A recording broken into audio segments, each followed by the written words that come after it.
Hey guys, I just went ahead and complete Evil West. Finally got around to it. I know a million fucking games were coming out at the exact same time, so I was unable to before, but wanted to give you guys my review real quick for the game. Don't worry about spoilers, it's the very beginning of the game, and I won't get into any. I actually recorded this earlier, but it was a little too long, so I want to make it a little bit shorter for you. I'm going to give you the pros, I'm going to give you the cons, and we'll get right in. Just so you know, I played the entire game other than the last level on hard mode. There is a very hard mode, but it's not recommended for your first playthrough. So I played through the whole game other than the last level on hard mode, and we'll get into that and the cons why I didn't. But it took me 7 hours and 51 minutes to play through it, and I was really taking my time. I got almost all the secrets and almost all the money bags and stuff in all of the levels. So I was certainly taking my time. Guess I'm just a pro gamer or something. I don't know, because a lot of people said it was taking them 10 hours to beat the game. So I was a little bit shorter than that at right around 8. But anyway, let's get into the pros. The first pros that I'll give is that the game's combat, especially for the first like 7 or 8 levels, is extremely satisfying. There's a lot of weight in all of it. The sound effects are fantastic. The visuals, everything are really, really satisfying for the combat. Um, it just feels fantastic when you punch them with this giant fucking super fist, you know, and it's shooting electricity and shit. It feels really, really good. Um, and for the first like 7 or 8 levels, I was thoroughly loving the combat. I think talking about the sound as well, since we're talking about the weight, the sound of all the guns and the punches and the attacks and everything are done fantastic. I also think the voice acting for Jesse, Miss Blackwell, and especially Felicity, which is the main antagonist, are done extremely well. I think Felicity is definitely the star of the show. She is significantly better voice acted than everybody else in the game, but those three in particular are done quite well. And I think there's a lot of level variety in terms of the locales. You can see this, the first level of the game is more of like a desert area, but you go through all the typical biomes that you would expect, and I think almost all of them are quite good, except one level. That one was pretty dookie, but everything else is pretty good. And I think graphically, the game kind of looks like an Xbox 360 game, maybe a last-gen PS3 game or early PS4 if I'm being really generous. Most of the time, the texture work and stuff is pretty dated. It doesn't look particularly great. The lighting is pretty meh. But the particle effects are, strangely enough, really, really good. The electricity, the fire, the explosions, all of that looks fantastic. It looks like a modern game. It's just everything else is pretty meh, like, especially the texture work on some of the enemies leaves a lot to be desired, but the particle effects look really, really good. I also think the final pro is the world. The world is quite fascinating. Maybe it's just me, big fan of Abraham Lincoln Vampire Slayer, Hunter, whatever it was called. I'm a big fan of that type of, like, Wild West with cowboys and werewolves and weird monsters and shit. I just find that very compelling. And that was a main driving force for me actually being interested in the game in the first place. But the combat itself is very, very God of War. And if you take one look at the Steam reviews, I mean, they're all like memeing about God of War Cowboy Edition and stuff like that. It's very, very God of War inspired. But I think they give you even more tools for the combat. And the combat is the star of the show here. There's a huge, huge skill curve to it. A lot of unique mechanics, stuff like that we see in God of War Ragnarok, where enemies will have they'll have like attacks that you can't block, but you can. In this game, you can do a kick, similar to the God of War Ragnarok, like Shield Slam. You can do a kick to knock them out of it and cancel it, but you have to be fucking fast. On top of that, enemies will have other charged attacks where you have to. It'll have a little critical area. You have to shoot that critical area in order to cancel it, and sometimes drop a health pack. Sometimes it will deal a bunch of damage and stun them. So there's a huge skill curve to the game. And they just give you so many fucking tools for combat. that I found myself only utilizing maybe like 75% of them at the end of the game because they give you so much to work with. But I imagine for the much harder difficulties, you need to use everything to its fullest extent. But with all that being said, let's get into the cons. First con is I think the game is pretty short. There is a new game plus mode, and like I said, there's a very hard difficulty. Um, but I think if you're playing through that very hard difficulty, you're fucking masochist because the game gets, talking about the cons, it just gets almost horde-like or just mob-like. I don't know how to phrase it, but they throw so many enemies at you at the same time. And this is why I actually lowered the difficulty from hard to normal. Because in the last level, they are throwing so many fucking enemies at you that it's just absurd. It's ridiculous. And you take so much damage on hard mode that it was much more doable on normal. But, and you might say, haha, skill issue type of thing. But here's the thing. They reuse the same enemies, and it just seems like they kind of just randomly throw what enemies they're going to have in a combat encounter at you. Because there will be, you know, at first it's not too bad. And this is why I say the first 7 or 8 levels is good. Because at first it's normal, right? It's like, okay, this is a boss, and it's just you versus a boss. And then there'll be a little bit of peons, maybe. And then it's like, okay, now you're fighting a boss and like some mid-level peons. And it's like, okay, that's not that bad. And then it's like, here's a boss and another boss at the same time. And you're like, okay, this is a little annoying. A boss and another boss and peons. You're like, okay, this is getting a bit much. A boss, another boss, mid-level peons, normal peons. You're like, okay, this is too much now. Well, guess what? It gets worse. A boss, another boss, another boss, another of that boss, all with mid-level peons that are hitting you with shockwave attacks, which are unblockable, by the way. You have to dodge them. And they have fucking shields. So it's like you're fighting so many dudes and bosses at the same time. And it's just ridiculous. It doesn't feel like they actually played this game on hard mode at all. I honestly think they played it on easy mode, maybe normal mode, and they were like, yeah, it's pretty good. Yeah, it's pretty tough. Because on hard mode, they're just throwing so many fucking enemies at you that it's just particularly egregious, man.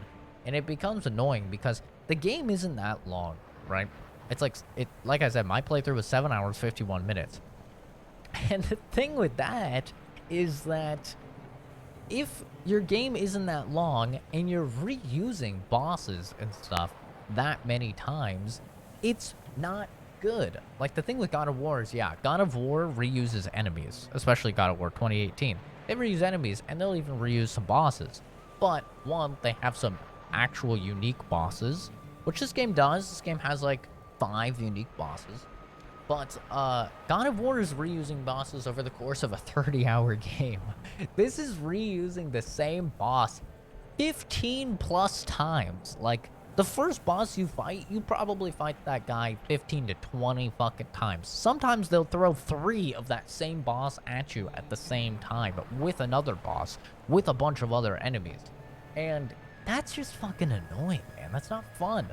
It's not fun. Like, you know when you're playing Dark Souls and you're like, oh, this is a fun fight, and then it's like phase 2 and it starts spawning a bunch of normal dudes and you're like, okay, it's not that fun anymore. This is lazy artificial difficulty.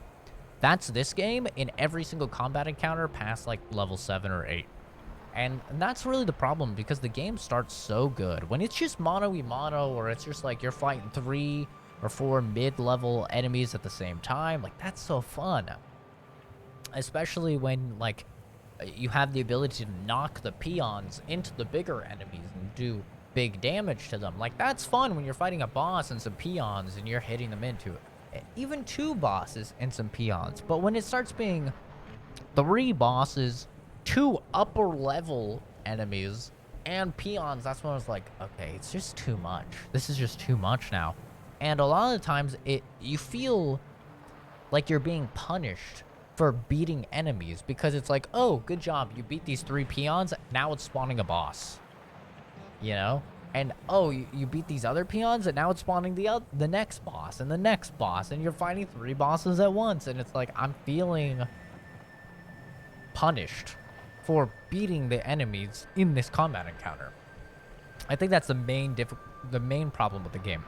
On top of that, getting past the actual combat encounters and stuff, and how kind of shitty those are balanced later into the game. Like I said, there's about 5 unique bosses, I think, and 4 of them were just not very fun. I was bored through like 4 of them, which is probably the worst thing that can happen when you're actually bored during a unique boss encounter, right? They just weren't that interesting. Actually, I think maybe it's only like 4 because they reuse a lot of the bosses. So I think there's only like 3 or 4 actual unique bosses, and only one of them was actually unique and properly. It's a mano-a-mano boss fight, and it properly utilizes a lot of the mechanics in the game to a very satisfying degree when you're actually, successfully pulling them off. But every other boss fight, just annoying. Like, just annoying. There's a tentacle boss fight in particular that was so fucking annoying and just boring. I was over it the first 30 seconds, and it was just the exact same fight that was occurring those 30 seconds, but for several minutes. And I was like, okay, this is just annoying. It's not fun. Also, there's a reason I only talked about 3 of the voice actors being good. The rest of the voice actors absolutely suck ass, especially Edgar. I believe you play as him if you play as co-op. He like, for 80% of his lines, it reminds me of like old Oblivion dialogue where they'd have them read like thousands of lines of dialogue and give them absolutely no context into what those lines would be used for, because it just sounds like he's reading these lines and he has no clue what the fucking context is for the game, which is upsetting because like he has a cool voice and all, but it's just really weird, and he really properly enunciates every single word that he says to a very strange degree. I don't know. I really didn't like almost all of the voice acting in the game, apart from the 3 characters that I talked about. They are voice acted pretty well, especially Felicity, but everybody else quite bad. Speaking of quite bad, the story, fucking terrible. This is the first game in a really long time where I've just wanted to skip the cutscenes and get right into the to the actual gameplay and the combat, because the combat is fun. Everything else is not. Especially what isn't fun is the puzzles. The puzzles are just not fun at all. There wasn't a single one of them that was actually interesting, that made me use my brain or anything. And overall, I was just hoping to get to the next combat section and then praying that that combat section was actually going to be properly balanced, so I wouldn't be fighting like 4 bosses at the same time and 3 upper level enemies, and it would just be ridiculous. All in all, I think ACG said it perfectly in his review. This feels like a 360 game. It's littered with invisible walls, and it's incredibly linear, and they reuse a ton of the bosses and a ton of the enemies, and it just feels like a game that probably should have released like 12 or 13 years ago. And in a lot of ways, it looks like a game that could have released back then as well. The actual combat of the game is extremely satisfying when it's done well. The problem is that it's only done well for about half of the game, and then the other half can be particularly frustrating when there's a bajillion enemies thrown at you. So I would say for $50, 1, the game is quite short, and 2, there's not the most replayability. I mean, there is New Game Plus, there is that very hard mode, but even on hard mode, I was like, okay, I'm turning it down on the last level. This is just fucking annoying. So I can't even imagine very hard mode. You have to be a very sick individual to play through that. I would say it's certainly overpriced. If you could pick it up for 15 bucks or 20 bucks, or it gets added to Game Pass or something along those lines, I think it's a good enough time. But for $50, I would say it's like a 4.5 It's a bit below average. For me, a 5 is an average game. 6 is above average. 4 is below average. I think it's just a little bit below average. The combat carries the game so much when it's executed right, especially because it gives you so many fun tools and skills to utilize, and the skill curve is so large. But unfortunately, it's only properly utilized about half of the game, and then the other half is just kind of frustration incarnate. So I'd say if you could get it on a bit of a sale, it would be worth your time. But really, the only thing to this game is the combat, and I would say, to be honest with you, just me to you, leveling with you, just buy God of War. It's the same fucking price, if not cheaper, and you're getting 30 plus hours of some of the greatest storytelling and world building in gaming with very, very similar combat. Like, very similar playing combat. Just play God of War, man. What are you doing? Just play it. Unless you're on Xbox. If you're on Xbox, then okay. But if you're on PC or you're on PlayStation, just play fucking God of War. You can play co-op, which I didn't talk about because I didn't do. I can't comment on how that is, but honestly, thinking about it now, it almost seems like the combat sequences are made for co-op because there's so many fucking enemies. So maybe co-op plays better. I don't know. Maybe that's the cure to all my issues with it. But thanks for watching, everybody. Have a good one. Take care. See all of you in the next video. Sir Rooney. Bye-bye.